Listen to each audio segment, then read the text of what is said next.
When Sigmund Freud first met Carl Jung, they talked non-stop for 13 hours. This was 1907, and for the next 6 years, the friendship blossomed.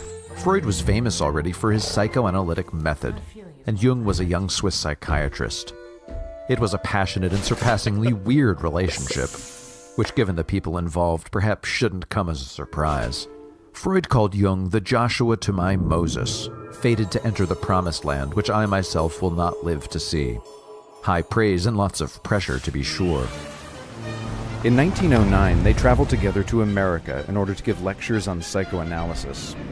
When they disembarked in New York Harbor, Freud said to Jung, "They don't realize that we are bringing them the plague," which has always struck me as a particularly badass thing to have said. Their trip to the US was a success, and they spent lots of time together analyzing one another's dreams. It was around this time that Jung wrote to Freud, "Let me enjoy your friendship not as one between equals, but as that of father and son. This is undoubtedly an odd thing to say in any friendship, but especially this one. When your friend is the originator of the Oedipal complex, the idea that the son, on some unconscious level, wants to kill the father." This did not go unnoticed by Freud, and he freaked out a little. One day, chatting in a German cafe, Jung started talking about mummified corpses. Freud interpreted this as Jung wanting to kill his father, in this case, Freud himself. He fainted and had to be revived. Not long after that, it all began to unravel.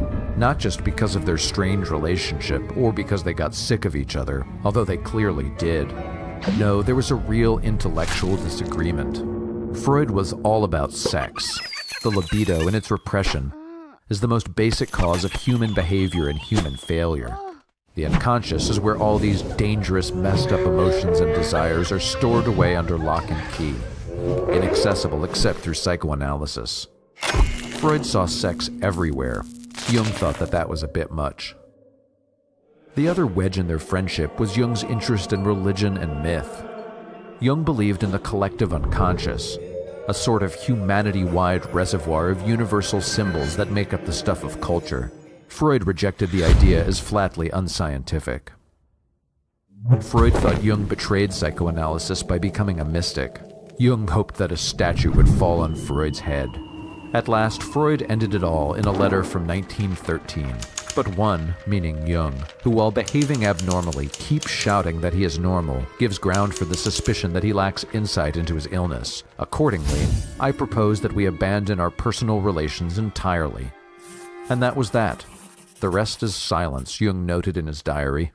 Only it wasn't. Freud's output increased in his later years, reaching for more shibboleths to demolish. Jung's later writing proliferated as his ideas of archetypes and the collective unconscious hoovered up everything, from mythology to flying saucers. Jung inspired artists like Jackson Pollock and Jorge Borges, and existentialists like Viktor Frankl. But who triumphed in the end? Which thinker can lay claim to greater influence? Of course, it's the one that told us that our conscious life is only the tip of the mental iceberg, that found sex and death to pervade our behavior, that described parental relationships as rather more complicated than they seem, and that most of all gave us the theories of psychoanalysis. Sigmund Freud.